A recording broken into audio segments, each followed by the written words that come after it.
వైఎస్ఆర్ కాంగ్రెస్ పార్టీకి సంబంధించినటువంటి వాళ్ళ మీద దాడులు చేసినప్పుడు వార్తలు రాయదు ఈనాడు జ్యోతి, తెలుగుదేశం వాళ్ళ మీద వైసీపీ వాళ్ళు దాడులు చేసినప్పుడు రాయదు సాక్షి, దాన్ని రివర్స్లో రాసుకొస్తారు. కాబట్టి ఏది నిజం ఏది అబద్ధం అనే కంటే కూడా ఎవరి భాషలో ఉన్నటువంటి వాళ్ళు, ఏ పార్టీకి దొరద ఉన్నోళ్ళు ఆ పార్టీ పత్రికలు చదువుకోవాల్సిన రోజు.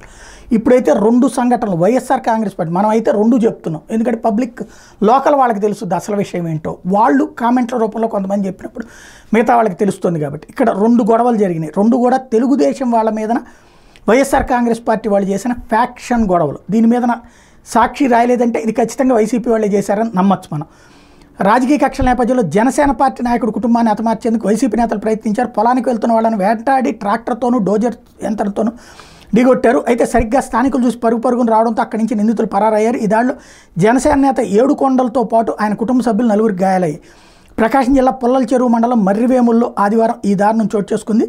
గ్రామానికి చెందిన గాజులు ఏడుకొండలు, గాజుల ఆదియ్య బంధువులు, వాళ్ళ వ్యవసాయ భూములు పక్కపక్కనే ఉన్నాయి. ఏడుకొండల గ్రామంలో జనసేన పార్టీని బలోపేతం చేసి పార్టీలో కీలకంగా వ్యవహరిస్తున్నారు. ఆదాయ వైసీపీలో క్రియాశీలంగా ఉన్నారు. దీంతో కొంతకాలంగా వీళ్ళ మధ్య రాజకీయ కక్షలు నెలకొన్నాయి. ఏడుకొండలు తన వ్యవసాయ భూమికి ఆదాయ పొలంలో మీదుగా వెళ్ళాలి. ఏడాది క్రితమే ఆదాయ భూమిని కొనుగోలు చేశాడు. అయితే ఉద్దేశపూర్వకంగా ఏడుకొండలతో గొడవ పెట్టుకునేందుకు ఆ భూమి కొనుగోలు చేశారన్న ఆరోపణలు ఉన్నాయి. ఏడుకొండలు ఆయన కుటుంబం పొలానికి వెళ్లే క్రమంలో ఆదాయతో పాటు ఆయన వర్గీయులు తరచూ గొడవ పడుతున్నారు.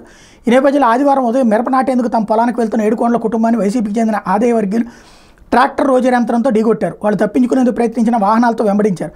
విషయం తెలుసుకున్న గ్రామస్తులు అక్కడికి చేరుకోవడంతో వాహనాలకు అక్కడే వదిలి పారిపోయారు. ఆదయ్య అన్న గాజుల రామయ్య డోజర్, ఆదయ్య కుమారుడు గాజుల వెంకటేశ్వర్లు ట్రాక్టర్ నడిపి తమను తొక్కించి చంపేందుకు ప్రయత్నించారని బాధితులు ఆరోపిస్తున్నారు.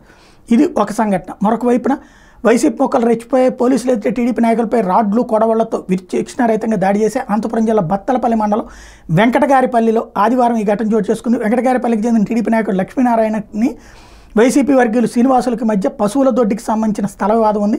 ఈ నేపథ్యంలో 3 రోజుల క్రితం లక్ష్మీనారాయణ తన వ్యవసాయ బావి వద్దకు వెళ్తుండగా శ్రీనివాసులు దాడి చేశాడు. అదే రోజులు ఫిర్యాదు చేసేందుకు వెళ్ళినా పట్టించుకోలేదని బాధితులు ఊపారు. ఈ నేపథ్యంలో ఆదివారం లక్ష్మీనారాయణ స్థలంలో శుభ్రం చేసేందుకు ఎక్స్కవేటర్ తెప్పించారు.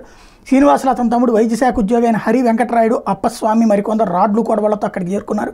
పోలీసులకు సమాచారం అందటం 3 కానిస్టేబుల్ కూడా వచ్చారు. అయినా లక్ష్మీనారాయణ మీద వైసీపీ నాయకులు విచక్షణారహితంగా దాడి చేశారు. అడ్డుగా వెళ్లిన అతని కుమారుడు అభిలాష్ సుధాకర్ మీద కూడా దాడి చేశారు. దీంతో వాళ్ళు కూడా గాయపడ్డారు. వాళ్ళని బత్తులపల్లి ఆర్జీటీ ఆసుపత్రికి తరలించారు. వీళ్ళలో లక్ష్మీనారాయణ పరిస్థితి విషమంగా ఉండడంతో అనంతపురం ఆసుపత్రికి తీసుకెళ్లారు. పోలీసులు నిర్లక్ష్యం వల్లే దాడి జరిగిందని టీడీపీ నాయకులు ఆరోపిస్తున్నారు.